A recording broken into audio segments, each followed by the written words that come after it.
Hello, everybody. Hello. Welcome to another free webinar from Shakespeare School. We are very happy to have you with us today. My name is Loredana Manolache, and together with my colleague, Ana Mira, we are going to host this webinar, which we truly hope that will help you in your everyday activity, in your English classes.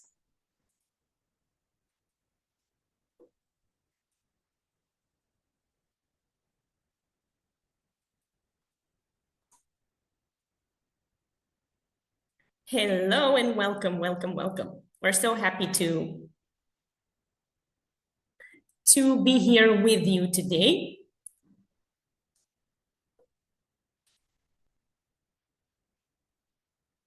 And without further ado, let me tell you what we will be discussing today. First of all, as you have all seen, the name of our presentation today is Connection Before Correction. As today, this evening, we will try together to see the child, not the behavior that bothers us in class, because we believe that this is the change that might transform everything for us and will make our lives as teachers way more easy than it is. A brief overview of our discussion points this evening are, as you can see, first of all, a little bit about ourselves, where we come from, and how we stumbled upon this idea. Then we'll dwell into the more theoretical part, the causes of difficult behavior, and how we can help as teachers. Then practical solutions, and finally conclusions and Q&A. So save your questions for the end of the presentation.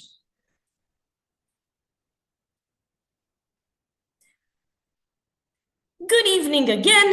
I'm very excited to be here. My name is Loredana Manolache. I have been working as a teacher of English at Shakespeare School since 2009.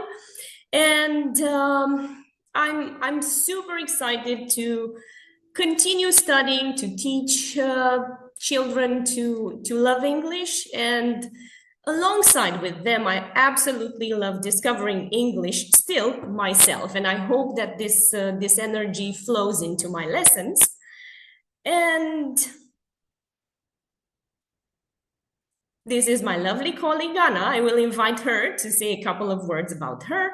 Good evening, everybody. It's very nice to see all of you here tonight. I'm Ana Mira, and I am a teacher at Shakespeare School. Before that, I have taught in Italy, and with all the experience that I gathered from all around the world, I'm hoping to build a better environment in my class and to encourage my students to be their most authentic selves. It is a pleasure for me to welcome you here tonight, and I can't wait for us to discover together how to create better classroom environments. Thank you. And now a bit more about Shakespeare School. We are the best English language preparation center in Romania with, I think, a bit over 24 years of experience. We're entering our 25th year soon.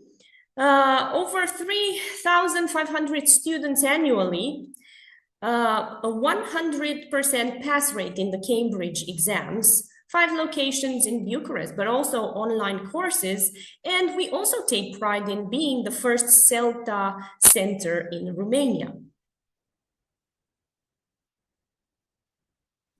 Some highlights from recent years. Since 2017, we're the best Cambridge Exam Preparation Center. Then we became Gold Preparation Center and English Educational Partner of Cambridge since last year. And also we received the Platinum Member distinction from British Council, the famous Cambridge Exam Preparation Center. I have mentioned CELTA before. Some of you may be familiar to this the diploma to those of you who aren't, well, this is a very renowned certificate in English language teaching to speakers of other languages. And I can assure you that taking the Cambridge CELTA qualification will help you in ways that you may have never thought before. And one of the most obvious is that you will basically be able to teach English anywhere in this world.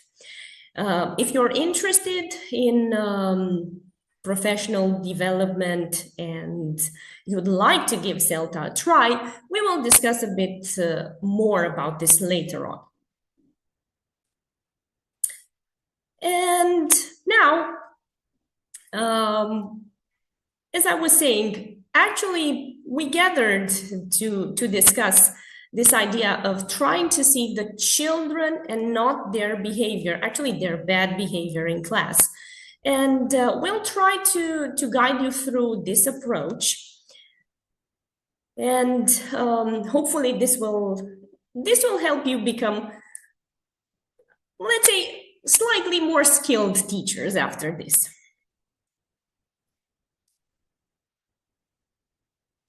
First of all, this idea resonated to us as we have discovered this book, which we highly recommend. It's called Reclaiming Our Students, written by Hannah Beach and Tamara Neufeld-Strijac. They're renowned Canadian authors. I have personally met Tamara Strijac, and I have listened to her delivering a speech. And her, as an educator, counselor, consultant, psychologist, spoke about how play and connection to our students is very, very important. And then I felt I simply clicked to her ideas, because basically this is what we also try to do in our work at Shakespeare School every day. So I decided to study this furthermore and to see how this might complete our activity at Shakespeare School, to see how we resonate with the idea, and the result was amazing. We were so enthusiastic about it that we decided to share it not among ourselves as teachers at Shakespeare School, but with the entire world. So now I will invite my lovely colleague Anna to guide you through the theoretical part, and let's discover together some causes of difficult behavior. Of course, we already have a notion of this, but let's also look at them from this other psychological approach. Anna. Thank you very much. First of all, I would like to start with a question, because I'm sure that when I talk about difficult behavior as a teacher, there are some examples that come to mind. But my question for you today to get us started is, what is your ideal classroom like? Because we know something about difficult classrooms, but what about peaceful classrooms? I would like to invite all of you to scan the QR code on the right-hand side of my screen, which will guide you to a website called Mentimeter, in which you can directly type in your answers. In case you have trouble with the QR code, my colleague shall post the link in the chat down below. Let's see.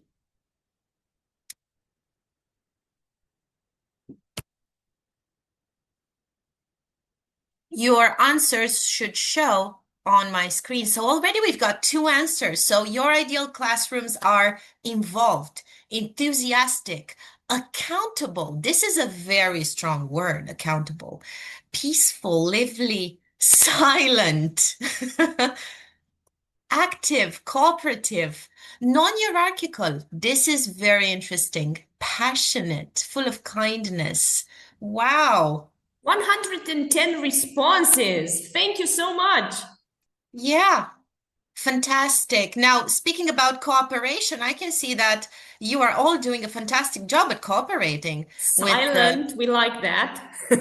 Yeah, exciting. inviting, joyful, focused. Yes, yes, and yes. Absolutely. I'm going to let it roll for a few more seconds because I'm just so curious about what else you think about. Dynamic, harmonious, full of dreams, polite, polite. I think that the way that our thought cloud is looking like right now is very interesting because the biggest word here is active. And I think that this is a wonderful word that we can keep in mind for our classrooms because being active means being all of the other things, right? Thank you very much. Thank you very much for your answers. I think we can stop with the Mentimeter right here. And I would like to return to the Also, thank you for your answers in the chat. presentation, and thank you for your answers. Thank you very much for your answers. And I would like us to move on to the idea of this classroom that we created. Because are you sure that even such a perfect environment as the one you have just described a few seconds ago would maintain itself even on tough days? Because at the end of the day, imperfection is part of the human experience, and we are all imperfect people learning from each other's mistakes.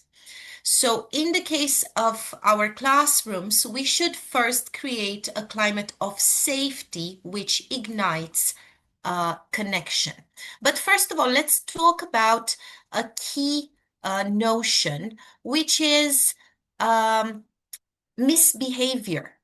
What is misbehavior in classroom? It can be disengagement, it can be apathy, it can be defiance, lack of motivation, and very, very frequently, unfortunately, aggression. And all of these things will happen whether we like it or not. This is why for us, the behavior should be a symptom and not the problem in itself. What looks like bad behavior for most of our students is often either stress, unmet emotional needs, and lack of connection. This is why us as teachers should ask ourselves, what is this behavior trying to tell me, rather than how do I stop it? Because I know that at the end of the day, all we want to do is make them stop. But before we make them stop, we should stop ourselves and try to understand what is actually going on behind the scenes. Why we should take this step back? Because this type of behavior is usually a signal for unmet needs.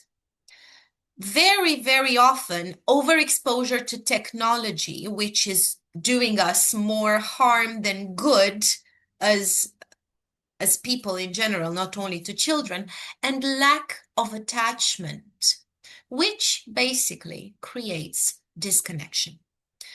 So it seems that all we need to do is make everyone feel safe and connected to each other. And this is a case closed, but eventually something is getting in the way. Remember the disconnection that I told you about. What do you think our students feel disconnected from? I'm going to invite you to share your ideas with us once more and scan the QR code on my right-hand side.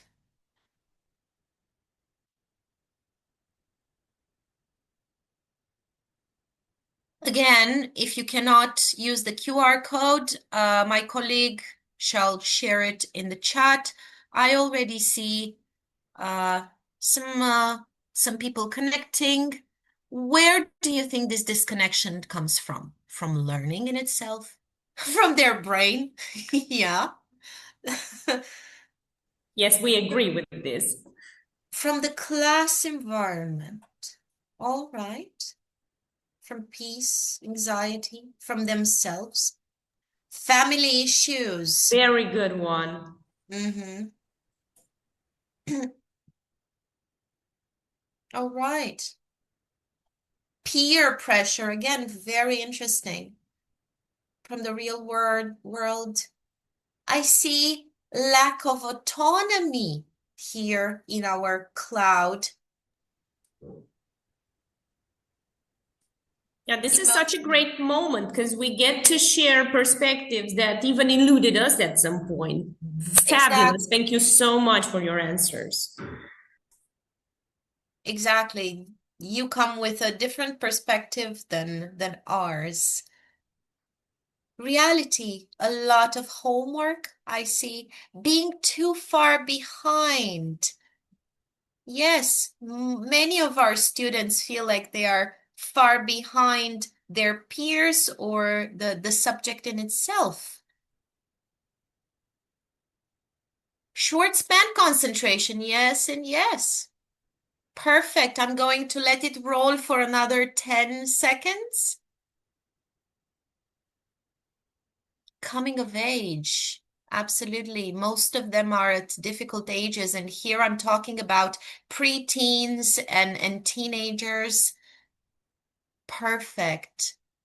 The biggest word in our word cloud is family. And actually, this is such a key component. Thank you very much for your answers. They are very, very enlightening. And all of your answers are actually correct because at the end of the day, our students feel disconnected from the adults in their lives, be it the teachers or their families at home. This disconnection from the adult figures in their lives creates unmet needs, forces them to be overexposed to technology because many of them rely on their cell phones, on their tablets, on their computers. And all of these things create the difficult behavior that all of us have to face in our classrooms every day. Why is this disconnection from adult guidance important? Well, because children and teenagers will not willingly listen to people they don't respect or that they don't feel attached to. Remember, we all have that one student that kind of doesn't really like us. It's very difficult to bridge a gap with that particular student. But how does this disconnection happen? It comes from a cultural shift from the traditional society in which most of us here grew up in, where children used to be permanently guided by grown-ups, to the 24 hours highly technologized society, which is one of the biggest problems in my humble opinion, which creates big and grave, I would say, consequences because children are responding to this shift, adapting or maladapting in every way that they can. And this precise maladaptation leads to difficult behaviors. The causes are, first of all, the lack of attachment because families are smaller than before, yet children spend more time alone due to extracurriculars and technology. Most of these children, despite the fact that they do not have 10 siblings at home, spend their time between 8 hours in school, after school activities, English lessons or piano lessons, sports lessons, and they come home after maybe more than 8-hour shift. Sometimes they work more than we do as adults. Second of all, technology. Children have lost approximately 12 hours of unstructured playtime due to the development of technology. Can you imagine? This is the moment when we say, well, back in my day, we used to go out and play outside because we didn't have all of these extracurricular activities and all of this technology to keep our minds occupied. Which leads obviously to no spontaneous play. Children do not have void time anymore. Through play, they were allowed to express difficult feelings like aggressiveness, for example, which prevented them from acting out in society. Back in our day, I hate to make it sound like this, but back in our day, we used to play pretend quite a lot. We used to be superheroes, we used to be knights, we used to be police officers, firefighters. We used to imagine all of these things which allowed us, back when we were children, to store our feelings somewhere. These children, they don't have this safe space anymore. What they do have is a phone, which basically leaves them with no room to vent their frustrations and anxieties. And obviously makes them stuck in survival mode. Due to the fact that they have less unstructured time and nowhere to vent, they are stuck in survival mode, basically a constant fight or flight instinct. They are super anxious all the time and they do not realize it, which is the moment when they come to school in that specific emotional state, and obviously that's when the difficult behaviors happen, because these children, they need to vent somewhere. And if they spend most of their time at school without their phones, because we take them away eventually, this is what is going to happen. But let's see how we as teachers can help them, because I think that this is what is most important for us. First of all, there needs to be a shift in mentality from the old model, which was a model of control. As teachers, we wanted, and if we remember from our school days, our teachers wanted to be in control and to control us to make sure that we got all the information right and that we accumulated everything, to a completely new model, a model that promotes a high degree of understanding. But what is our role specifically in this new model? Well, it is simple. We should become leaders in order to bridge the gap between students and the parents, because this is not a bidirectional model. This is a triangle. We are right in the middle between the students and the teacher and the parents. In order to become leaders, we must first of all understand what is a leader. And in order to do that, I would like you to remember one of your teachers, because most of us have a teacher that stands out in our memory. For me, paradoxically, is a French teacher from back when I was a pre-teenager. These teachers that we all have in our minds right now had a compelling way of drawing us in. They believed in us. They often motivated us to do better. They were most probably the teachers that made us want to become teachers. The teachers that most likely didn't need to use timeouts or stickers or golden stars to get us to listen, most likely because they were warm, they were genuinely caring of us, which meant that they organically contributed to building a relationship with us, which is exactly what a good leader should do. Now, I want to be very clear. There is a difference between being friends with our students and being a leader. Therefore, we want to underline the importance of boundaries. Just like in any other human relationship, leading classrooms effectively has nothing to do with any educational model, but more with the tone, the direction, and the emotional safety that a teacher creates for their students. We should always remember that children need a leader. They need someone to guide them. They need someone to make them feel safe and provide them with a compass. Without an adult guiding them, they feel emotionally unsafe, which can result in bossy behavior. And I'm sure that when I say bossy behavior, all of us here could name some names. But how can we properly guide students without becoming too bossy ourselves? I tried to divide this into four criteria. The first one being lead. So we should take the spotlight.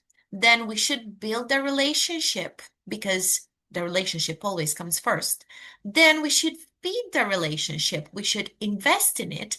And finally, we should protect and extend this relationship. But let's start with the first criteria, leading. First of all, if you want to lead, you should not negotiate endlessly.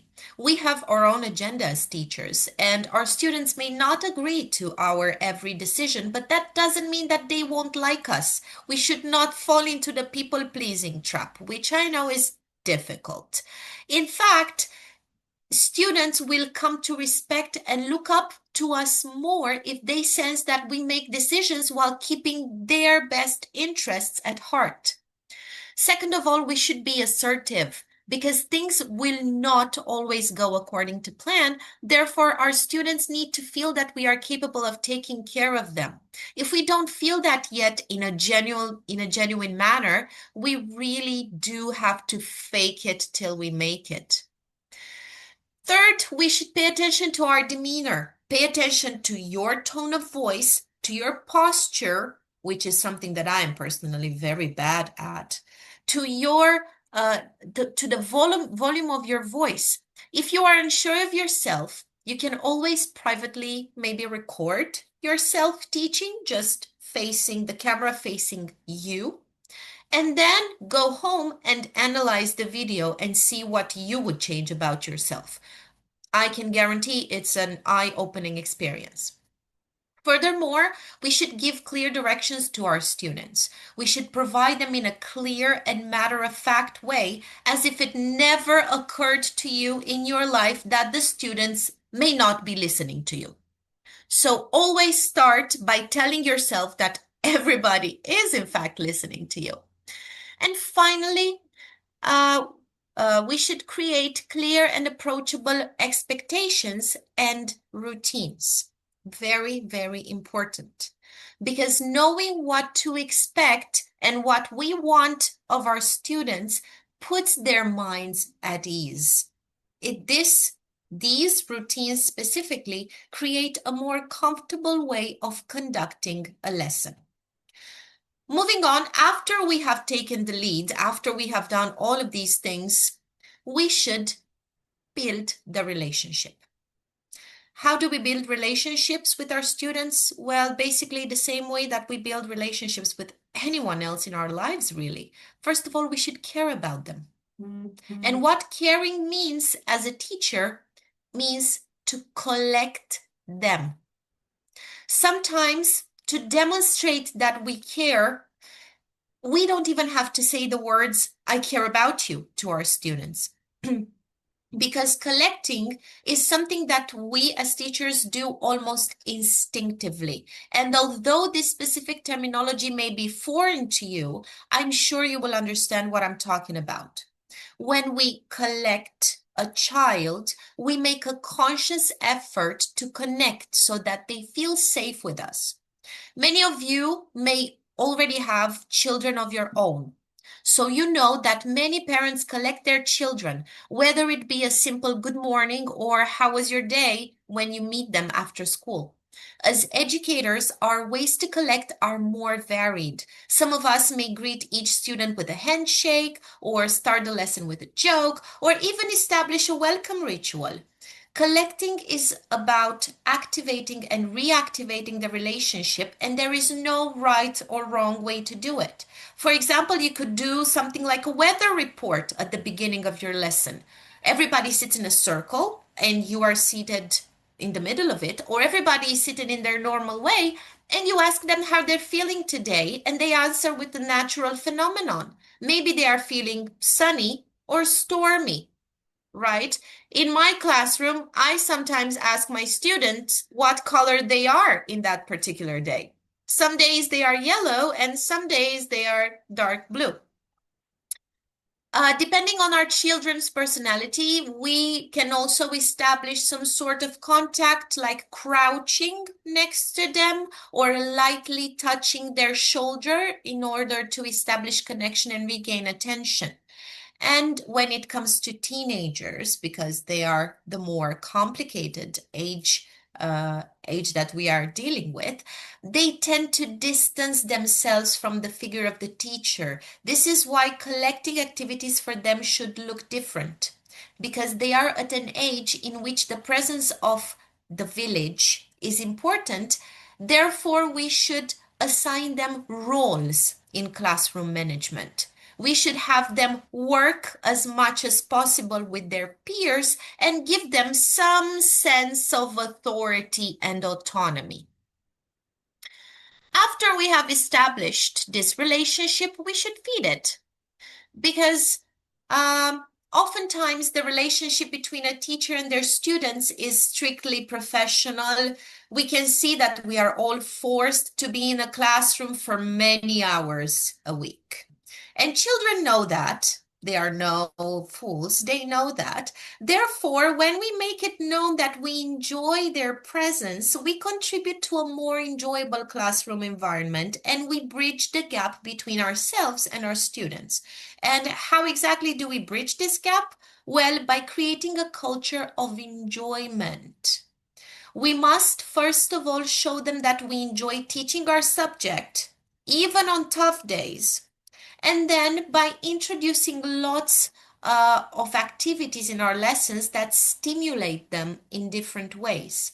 Because as humans, we simply do not want to open up to relationships with people that we do not find enjoyable, right? We don't want to be friends with people that we don't like.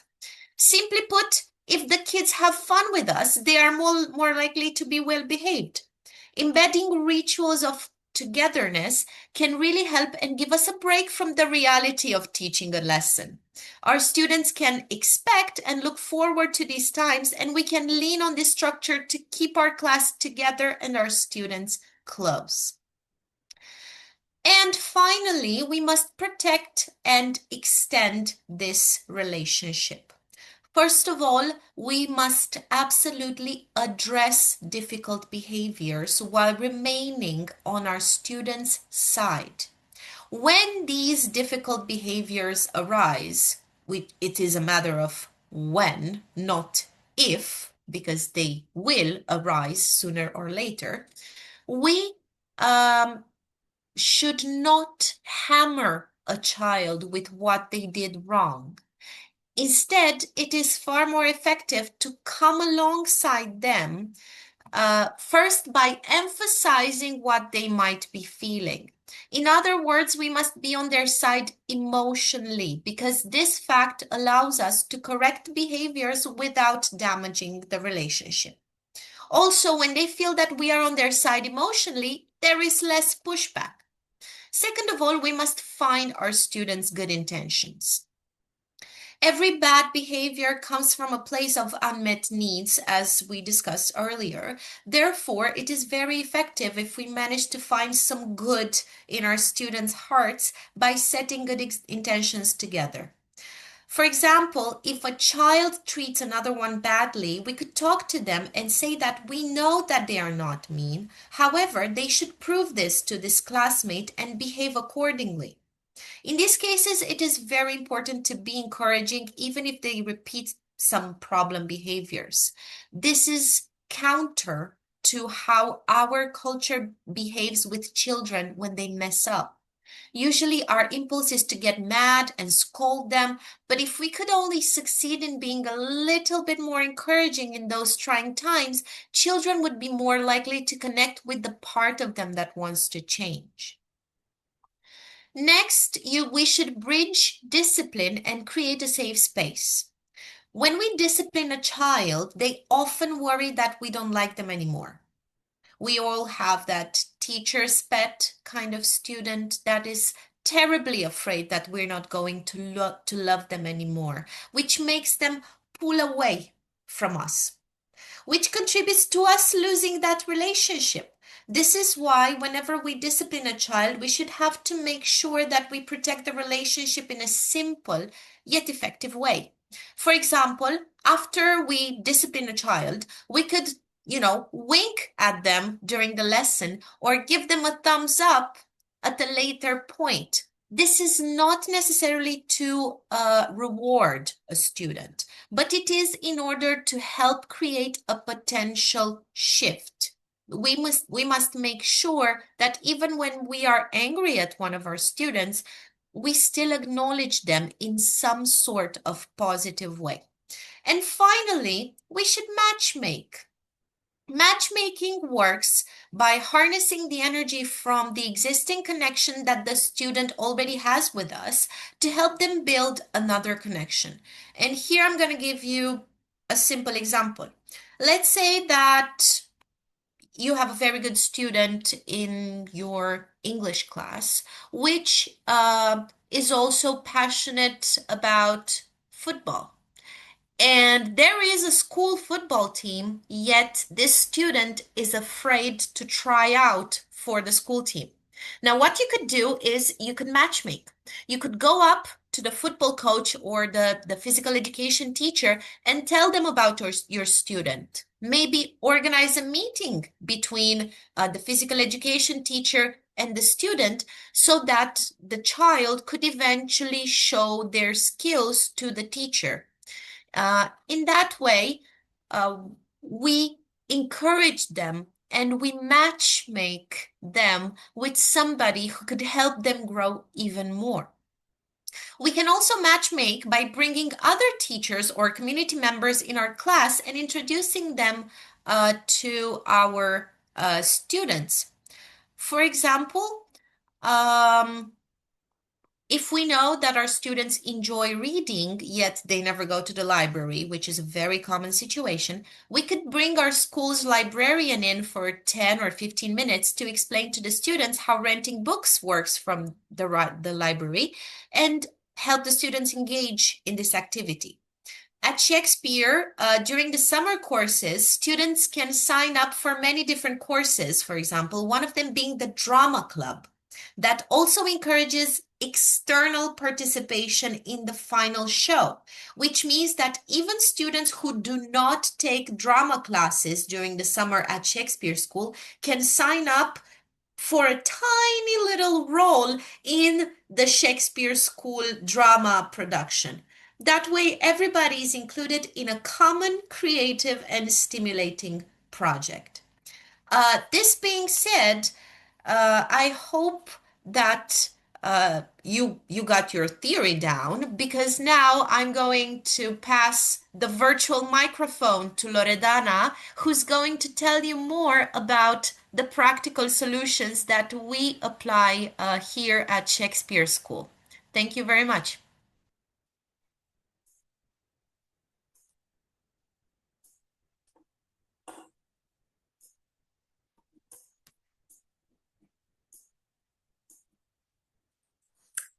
Okay, I think I'm good. So up until now, we've talked about behavior, causes, and connection.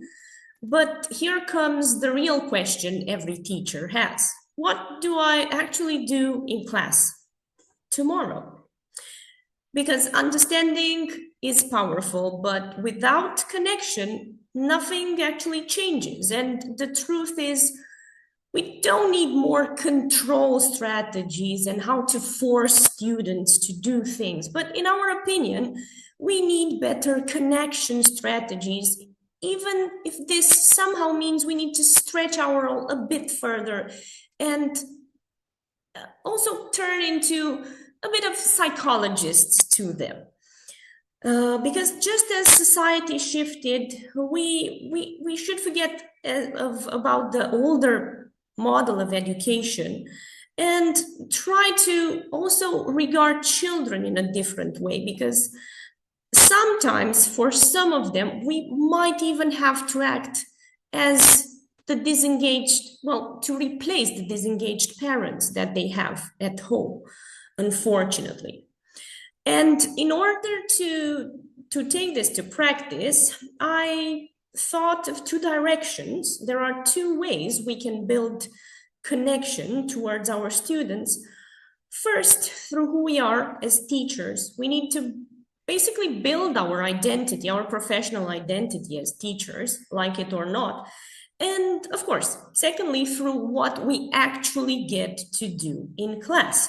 Because students don't just respond to activities, exercises, activities, but they respond to energy, to presence, to intentions. They actually feel the person who's there in front of them, who wants to hold the spotlight or not. They react to us as human beings. And this is the beauty of this job, actually. Now, breaking it down,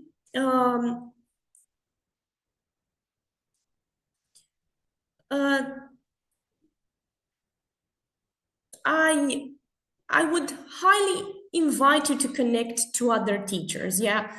Now, let's face it, we are human beings. We are facing so much pressure from parents, from these students that misbehave and we may not like, from the school leadership and everybody around us. But there are things which we can do for ourselves as people, as individuals. I invite you to put yourselves as professionals and individuals in the spotlight. How do we do that? Well, first of all, connecting to other teachers can come in a different in many different types of forms, like maybe in difficult cases, in cases of very difficult behavior, we may resort to a methodologist at our schools, especially in public schools.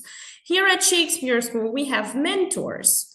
We pair up more experienced teachers as mentors to younger, newer teachers in our team as mentees, and we try to help them in this way. We can try, and I'm sure all of you already have one, we can try to find a work bestie to whom we can vent, because let's face it, not even us as teachers like all the students we have, and they are in our class and they make our life difficult, but somehow we need to find a way to make it through the day with them in our class, praying that next year they will disappear somehow. But till then, we need to let all the steam out. And I think this is one of the best strategies. We take all that edge off. We talk about the bad things that happened in class to another person who's in the same position and can understand us. And then with renewed energy, we go back and try to see the child behind that behavior. Another way of connecting to other professionals is going to a CELTA course. This has been mentioned before. It will be mentioned again towards the end of the presentation. For me, personally, the CELTA experience was wonderful because finally, for once, I got to experiment with who I am in class, with my methods, with what I thought works, with what I thought should be improved in my job, without the pressure of results towards the end of the year. There was no parent to require feedback from me. There was no exam that the actual students in the CELTA course needed to pass, because a CELTA course implies actual students, grown-ups, which attend courses and to which students in the CELTA course actually teach English to while being supervised and taught various strategies and ways of improvement. And this helped, and I won't lie to you, it's a difficult professional challenge, but at the end of the day, this difficulty and the fact that I, together with other 19 teachers, got to bond, to learn together, to work together, created this amazing energy. I think this was definitely one of the best experiences of my life. So I highly recommend this. Or besides this, there are some other wider professional groups outside your schools which you can adhere to and become members of. And last but not least, networking, well, such as this event, and I'm sure the energy in the room, if this were an actual real life seminar, would have been amazing. But nevertheless, networking in such a way and participating in regional events and conferences will give you a new perspective and will give you the chance to put yourself first, because I'm sure that daily in your classes, you're the type of teachers who always think of the best interests of students, actually.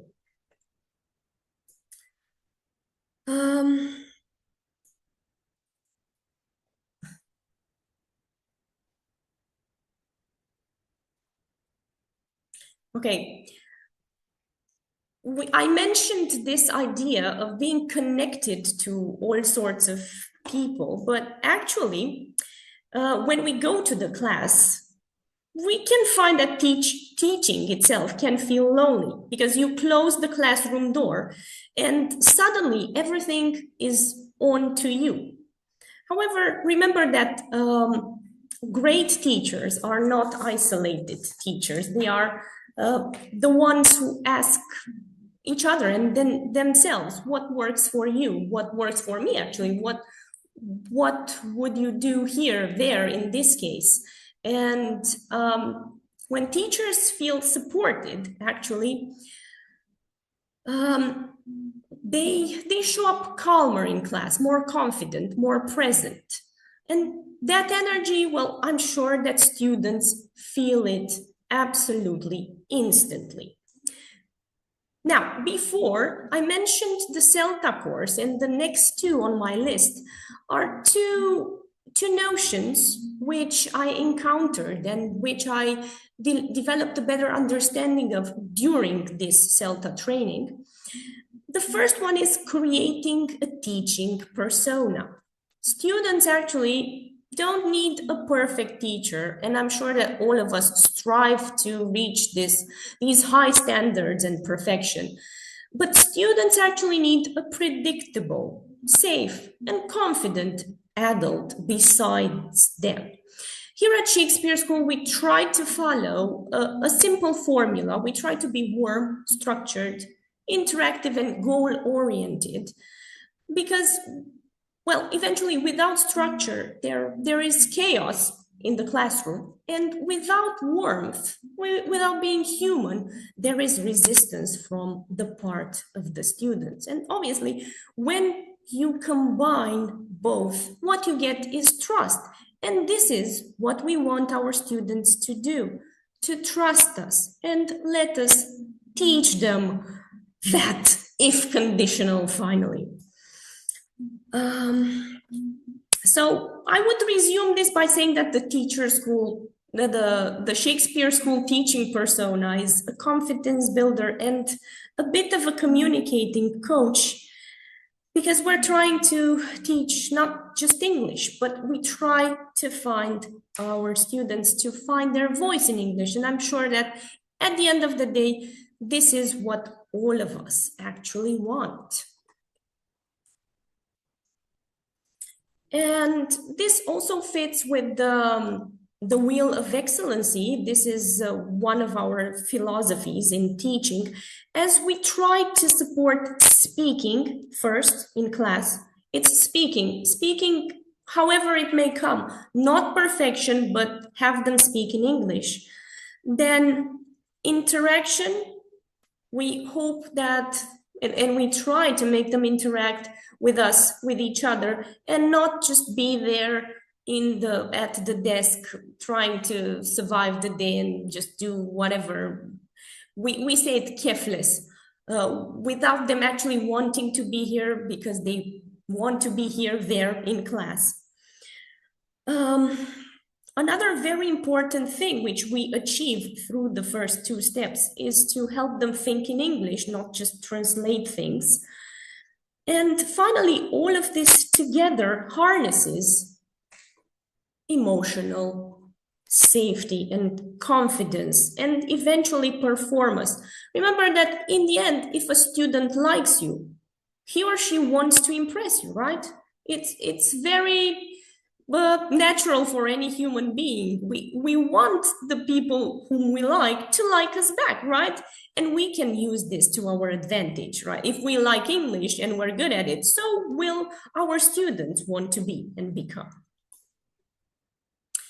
And the next notion that I would like to talk to you about, and yet again, another notion I have learned and experienced in the 𝐶ELTA course, is establishing rapport.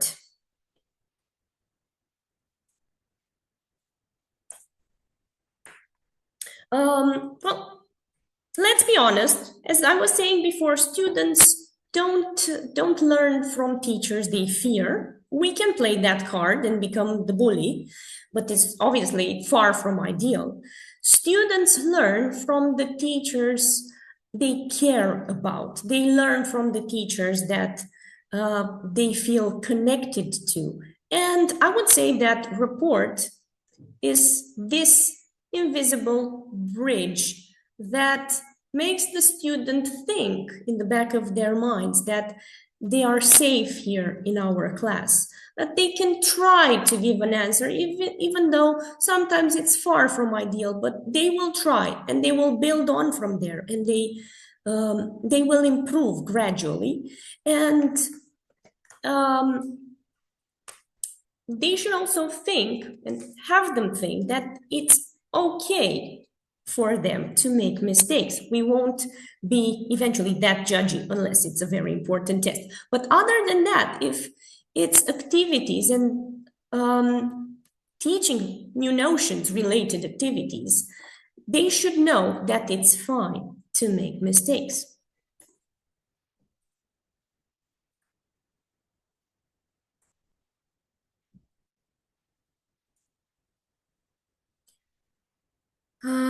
So in plain English, if you want to, how to establish rapport? Well, here are a few very simple, commonsensical guidelines.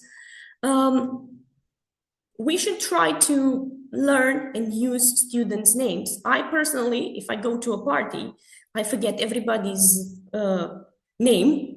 However, if I'm in class or an environment where there are children, I'm very likely to remember all the children's names, but not their parents. I cannot stress enough how important this is, because I think this is the first step to connecting to students. Then try to show genuine interest. We have this wonderful job where we get to teach them English, which is a means of communication, and so naturally they will tell us so many things, actually sometimes even more things that we want to know about them. But if we take it just a notch further and we remember some details about themselves as individuals, you'll literally see them flourish. For them, it's really important that they have a younger sibling who annoys them. It's really important that they got a new puppy. And it's really important that their first tooth fell out, or that, I don't know, if they're older, that they have a new crush. And if we jokingly, or maybe in a more structured way, allude to that thing which we may have remembered about them, and especially if it's in English, that's a plus value occasion, they will definitely open up to us. I mentioned the safe to make mistakes environment. Of course, we will actually hate it in the back of our minds. We taught that verb 500,000 times, whatever. They still make mistakes about it. Now, of course, situations may differ, but sometimes, especially if they're in the beginning of learning a new notion or a new vocabulary related lesson somehow, I think we need to be kind and try to find, well, I would say not necessarily meaningful is the first word that comes to mind, but a friendly way to correct them. Maybe we can invite another stronger student in the class to help instead of criticizing the bad answer that we heard and ticked us off. So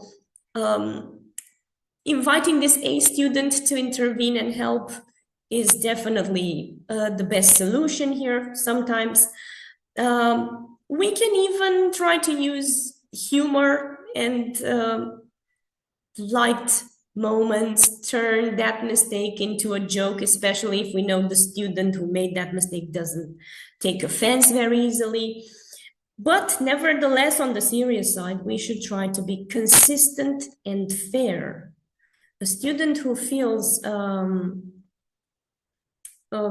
discredited and feels that hasn't received a just behavior will definitely react badly. We might actually create an enemy in that student. So to the best of our abilities, let's try to ensure fairness in the classroom, and why not even apologize, even humanize the class. Maybe we had a bad day, maybe we made the mistake in judging a moment, an answer, some behavior, some reaction, but we can always go back on that and talk to the student and say, hey, you know, I had such a rough day, I misjudged you, I'm sorry, I really appreciate you. And that will definitely help us both, us as teachers feel better, but also the student will help the students feel appreciated, because also primarily positive feedback and humanizing the class will do us the world of good. And speaking of positive feedback, I'm sure that it's not only me as a teacher, but most of us, we tend to be judgy. Of course, we want results. We want these students to excel in everything that they do, especially in English. And we tend to highlight what they don't do or what they haven't achieved yet, let's say. But if we stop and actually say it out loud to them, to their faces, and say, hey, wow, this answer was so good.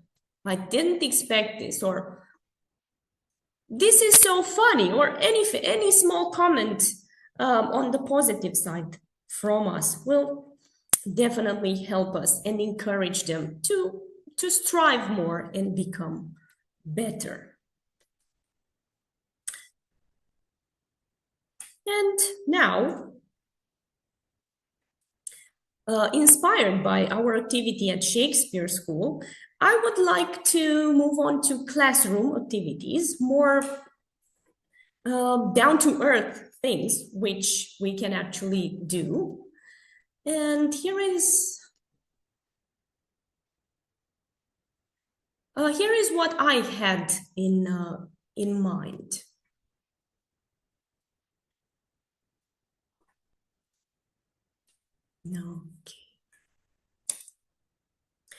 First of all, at Shakespeare School, we discovered that if we stopped what we were doing, basically grammar and vocabulary and exam prep, and considered teaching mindfulness to students, their results in the exams actually improved.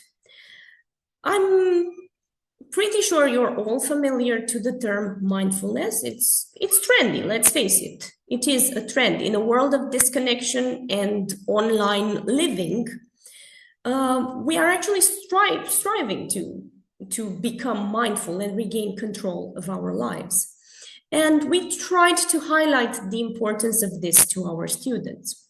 I think the simplest way to teach mindfulness is to simply ask, and this is not a mistake, this is an intentional question, is to ask them, how are you feeling today? Not how are you, not how have you been, not anything else, but how are you feeling today? This goes wonderful with a class where we actually teach feelings, literally feelings, but we can build on from there.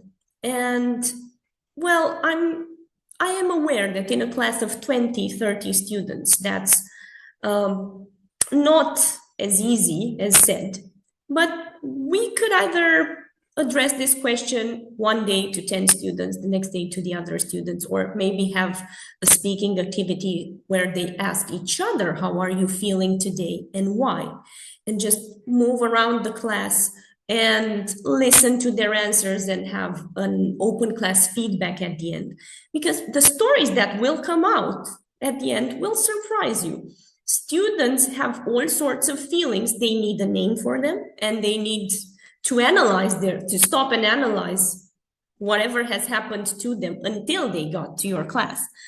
But once you dwell into that, you'll actually and literally find out their life stories.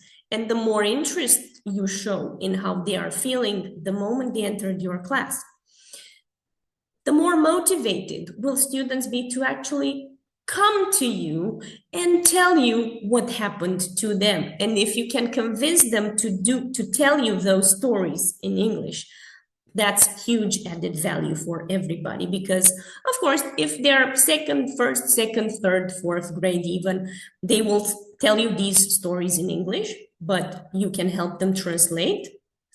And if they're teenagers, then these stories will come out in English, which you can build on, improve. And in this way, you will also get to know them better as individuals, because otherwise they won't simply open up. And so far at Shakespeare School, besides this feeling check, we also played with 2 projects, the 5 love languages and the 7 superpowers, and we discussed various psychologically stemmed notions that help us become more aware of our feelings. Besides this, however, I would like to put forward some other types of activities, most of which might already be familiar to you, but which will definitely come in handy as we try to connect to our students. The first one I thought of is, you may recognize it as 2 truths and 1 lie. I renamed it a bit. I transformed it into 2 truths and a dream, maybe also having my high school students in mind. How it works? Well, each student says 2 true things about themselves and the dream, a future goal. And then the others ask questions and try to guess which the dream actually is. Now, why this is powerful: when a student shares a dream, something changes, obviously, in their mind frame. They stop being just a student in your class, and they become a person, an actual person with a future in mind. And when the others also listen and ask questions and try to guess, connection sparks off naturally, because those students take turns feeling that they are the center of attention, and everybody will open up and will get excited talking about what they want to do in the future. And the purpose of this, from this perspective of connection, is obviously that we build very personal connection. Our dreams are very personal. I'm sure that you could agree on this. It encourages speaking naturally, and it introduces aspiration and identity to the class. It helps us as teachers understand the students beyond actually tests and grades and academics in the end. Another classroom activity that I thought of is find someone who. This activity looks simple, and I'm sure that we all know it.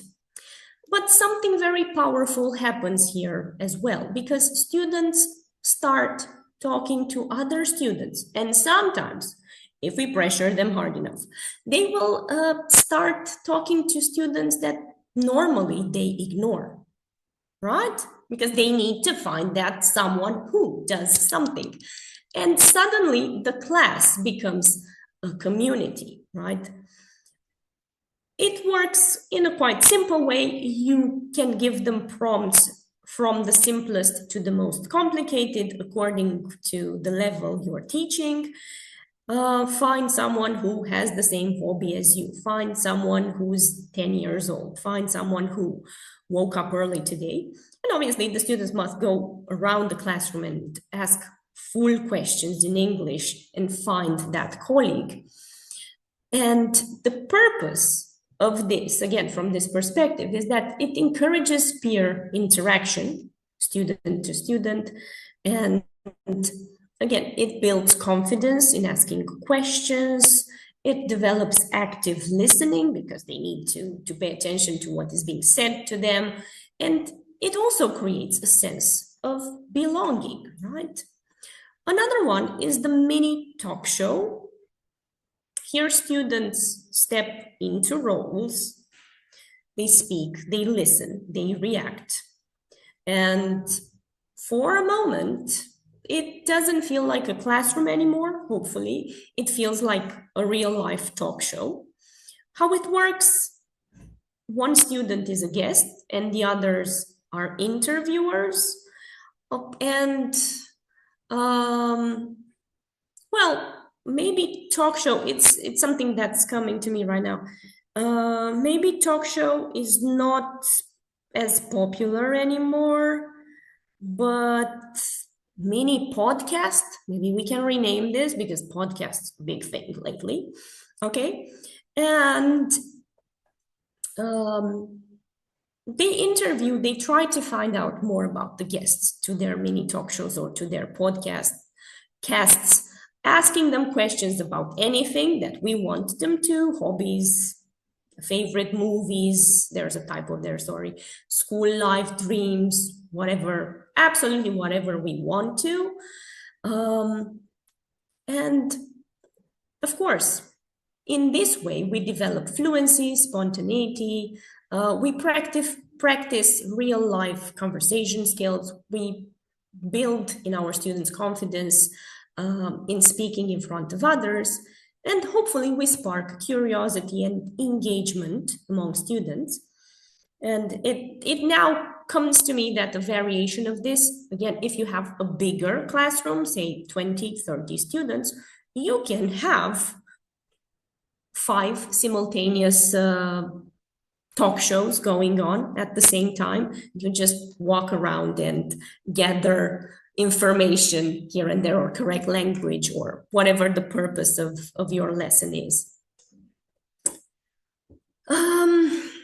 Another activity that we are familiar to, that we include in our lessons, we are all as English teachers, and we as English teachers at Shakespeare are really familiar to and use, is would you rather? In a debate edition, we use word wall and create these wheels where we have various questions that students take turns answering. You can simply ask one student at a time, would you rather do something or some other thing? You can ask a group of students to think of an answer and defend it.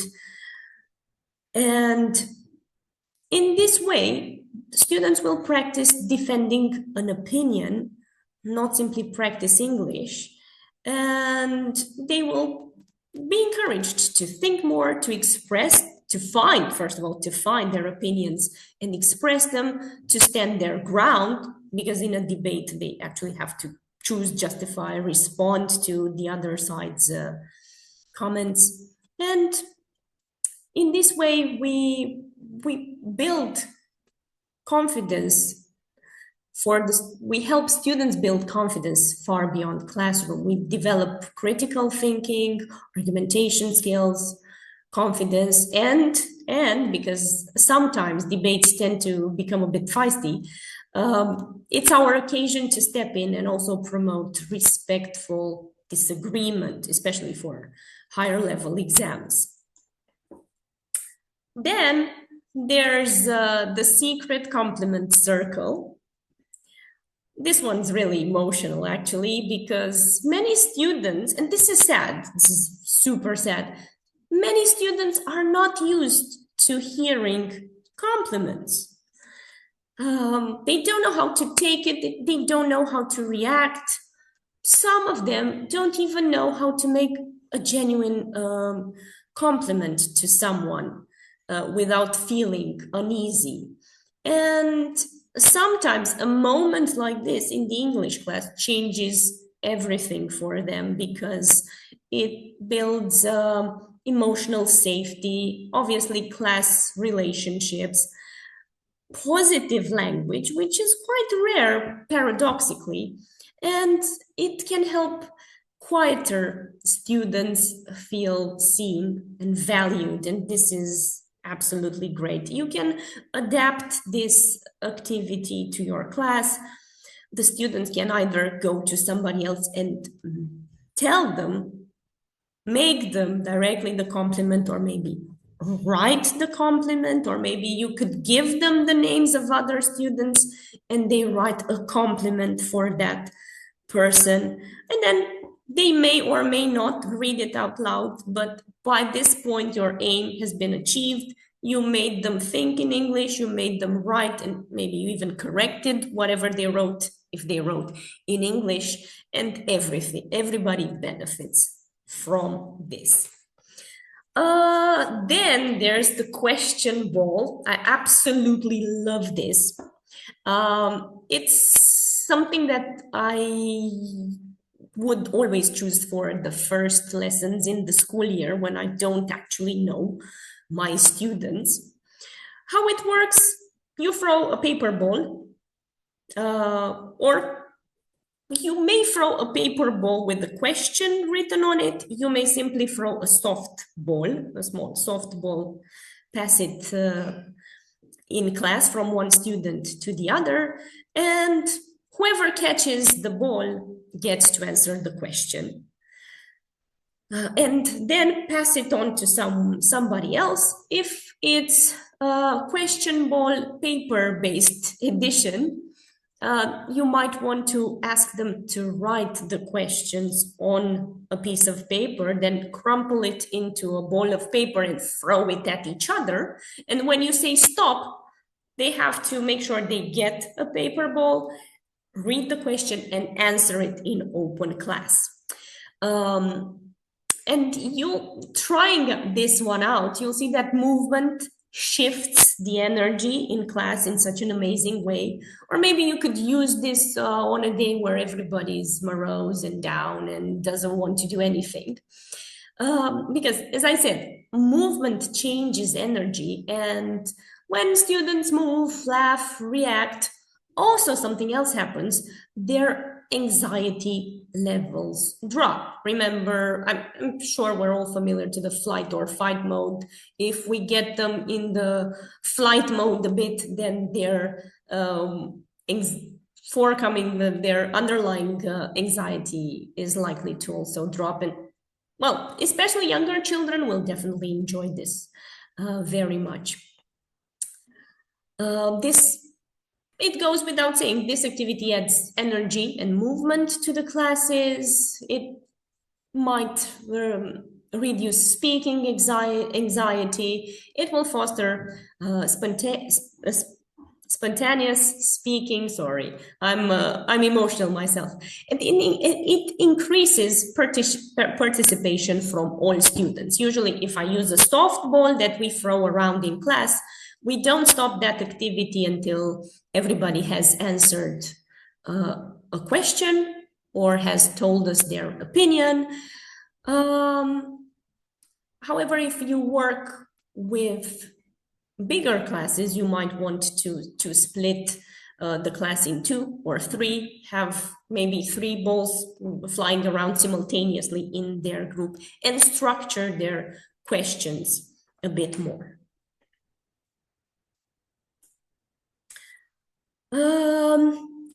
This is one other of my favorites. This is something that I actually do almost on every lesson with my older students. My weekend, that's why it's weekend. My weekend in 30 seconds. Each student shares one thing they did either this week, the past week, since we've last seen each other, or this weekend, or maybe they get to share something that they will do over the next weekend. It depends. You can choose. They can share it in open class or in pairs or in smaller groups according to the number of students you have in class. You can add however much structure you want. You can make them mention right on the board one thing they liked about what happened or over the weekend or over the past week, one challenge, a plan that may have, or plans that they may have for the upcoming weekend. And in this way, we create a certain rhythm. I address this question in the beginning of the lesson. I ask them to share something about their week or weekend. So it creates a rhythm. It creates a routine in the class. Students feel that they are heard. I try to remember some of the things they say about their school contests, about their extracurricular activities. I know that some of my students play badminton, some others are passionate about volleyball, some others go to school contests. And I always try to catch up on that, build up on that information, and try to stay tuned to the development in their lives. Over the time, again, they will open up more and more. This is pretty much like the question, how are you feeling today? Tell us something about your week or weekend. We'll definitely want them to tell you more, and they will open up. They will share more. They will trust you more as a person. As I was saying, this builds routine and consistency. It encourages structured speaking. It develops their reflection skills because they pause for a moment to think back or to think in advance of what's going to happen. If that thinking happens in English, that's all for the better. And as I keep on stressing, this definitely strengthens the teacher-student connection. And finally, role play.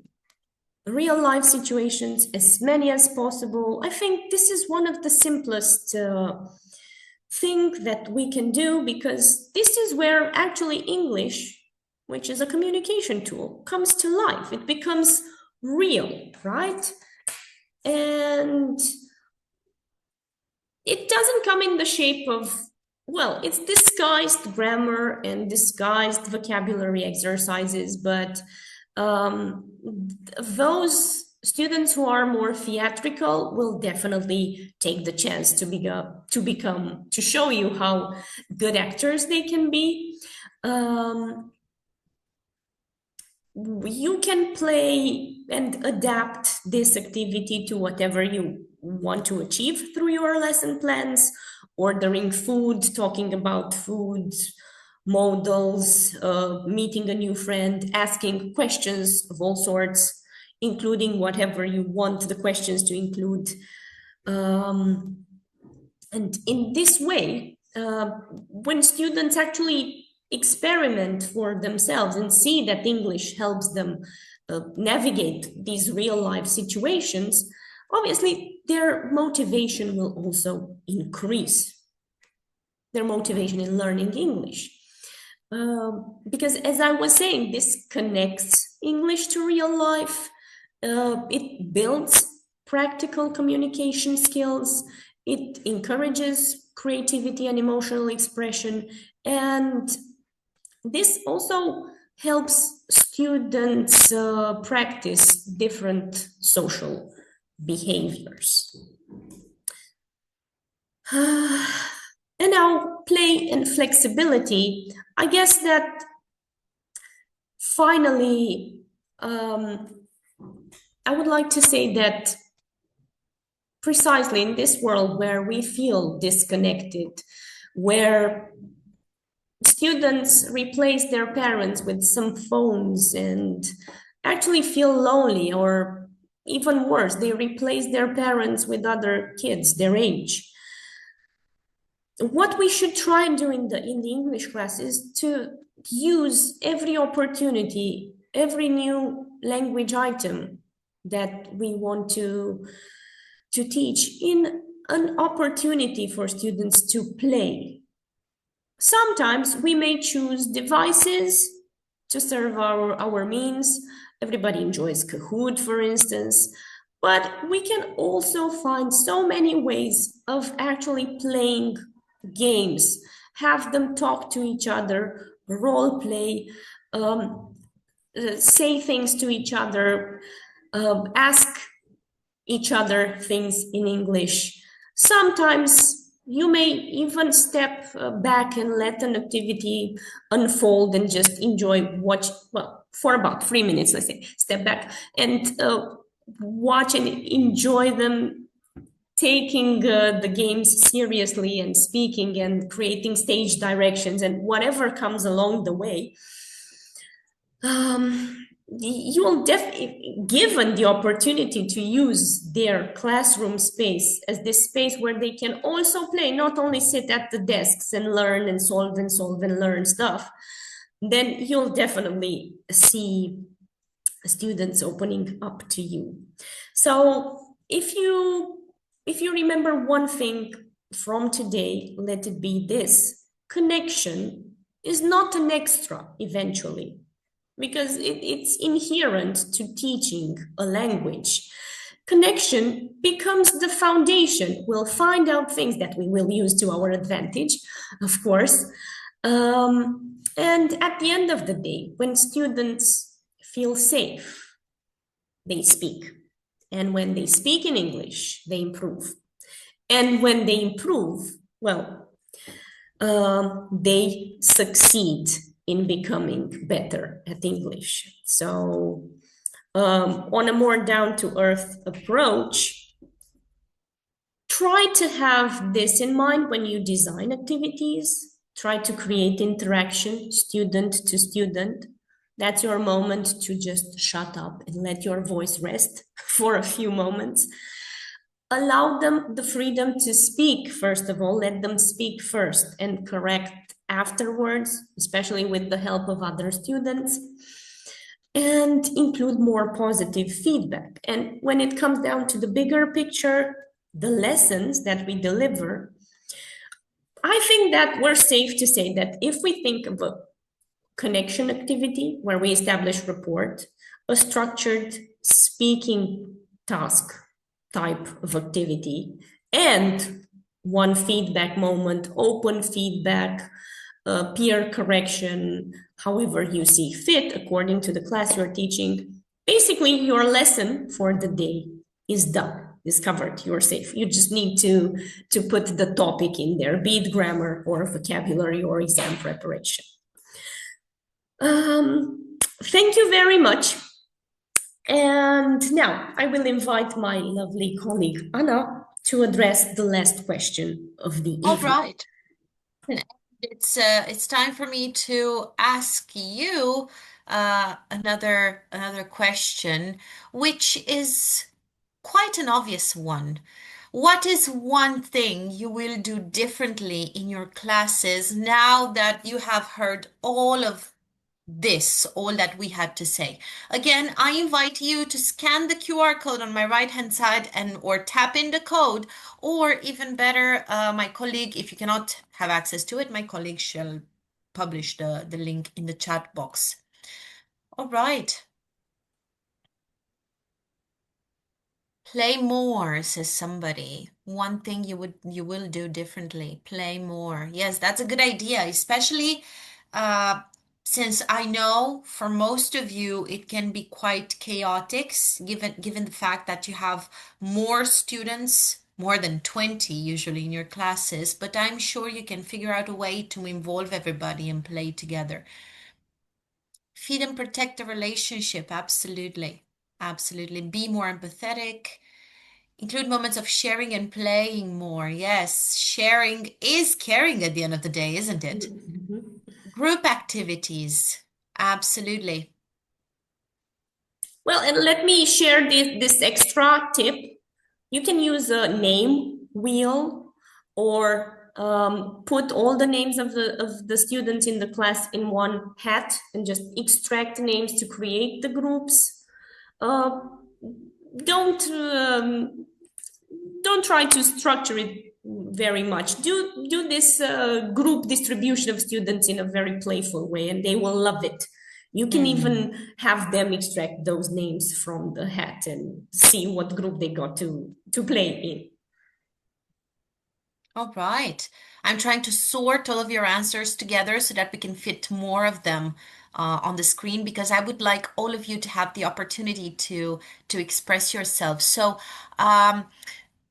most people agreed that they are going to include play activities in their classroom, so supporting positive atmosphere, educational games, listening, which comes with empathy, right? Three responses talked about mindfulness, so we are pleasantly surprised that this idea was so welcomed by all of you. Being more mindful, being attentive to their immediate needs. Group work, yes, I would say fundamental, especially in a public school environment where students are not used to it. And it saves you a lot of time. Having them work in pairs and groups will help you so much, and it will help them connect to each other. Well, even though sometimes you have to force them to work with that student they don't actually like, but in the end, who knows? Maybe they will become friends. Absolutely. Use humor. Yeah, definitely. Let the students talk more. Somebody said they're going to try the question ball activity. It's actually a very good activity. Highly recommended, especially as an icebreaker. It's super fun, yeah. Yeah. In winter, you can pretend those are snowballs. They can well, it depends on the class. They can even pretend those are cannonballs or whatever. I don't know, whatever the personality of the group is. But This is a definitely very good one. Shift from what's wrong with you to what happened to you. If Yes. I might just step in for a moment, I have this short story from the beginning of my career.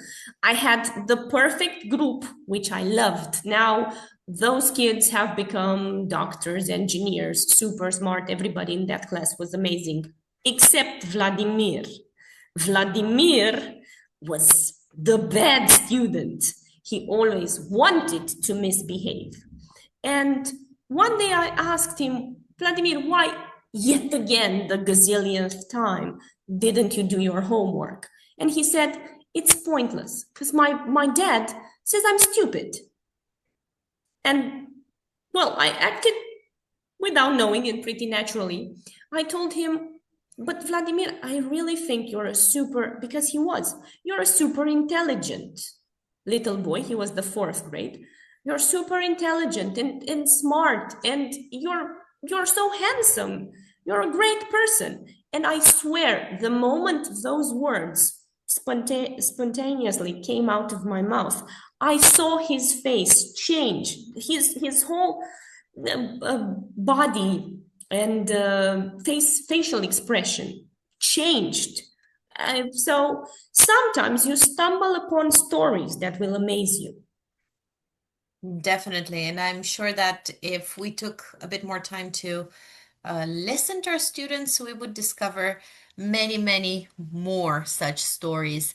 Once again, thank you very much for your answers. And um, since most of our strategies and our tips and tricks come from one place and one only, I would like to tell you a little bit about our CELTA Center. I see already in the Q&A panel people asking about CELTA, so I think it's time we address this issue uh, together. First of all, what is CELTA?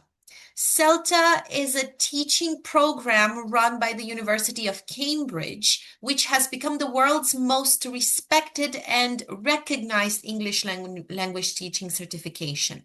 Employers are aware of the standards of Cambridge University and its worldwide reputation for excellence, and it is an international teaching passport. And if you are to take this information from somebody, I would rather you take it from me because CELTA is what helped me teach in a country which is not Romania.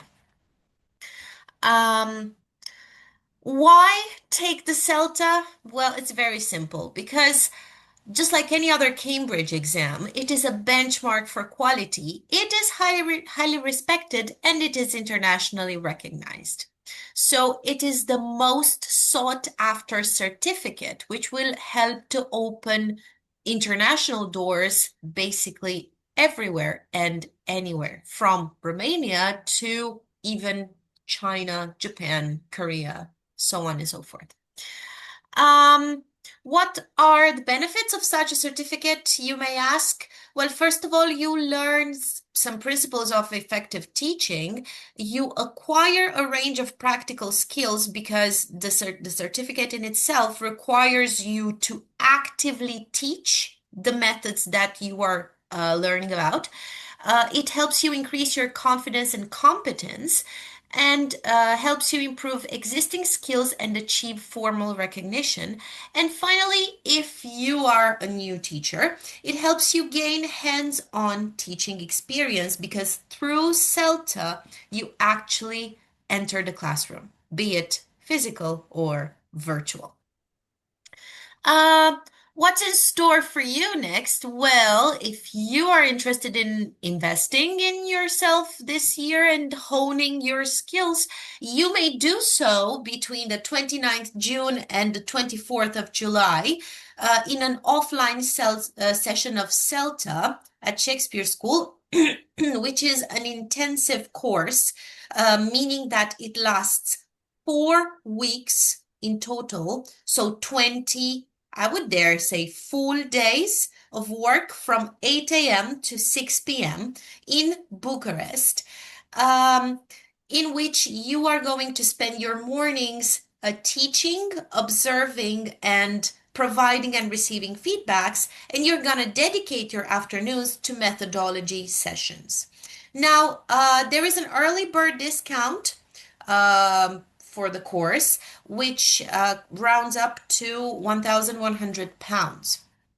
If you are interested in spending 4 full weeks of teaching, which are extremely fun, by the way, you may apply for a CELTA course on our website, celtatraining.ro. Download the application form and send it to georgiana.bose@shakespeareschool.com, complete an application task, and then do an interview. Only after the interview will you be accepted in the CELTA course. Again, this is the offer that we are currently putting through. So if you're interested, you may spend some weeks this summer with us in Bucharest. So apply now and first of all, save some money. This being said, thank you very much from the both of us for having listened to Thank us you. thus far. And it is time to address your questions that I see are already in the Q&A section. Well, Um, first of all, just a moment, Anna, sorry to yep, interrupt. I need to make this disclaimer. Remember, don't shoot the messenger. We are here to present a theoretical perspective. We're not claiming this is the absolute truth and that this is something that we should all do because this is the only way that works, right? This is just one approach, and you might find some aspects of it or all of it helpful.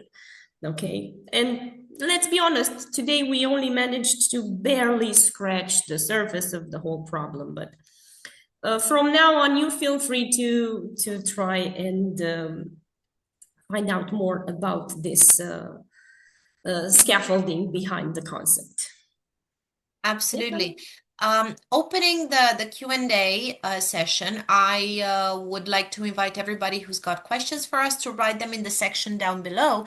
And there is one question that I saw earlier that particularly spoke to me, which is this one.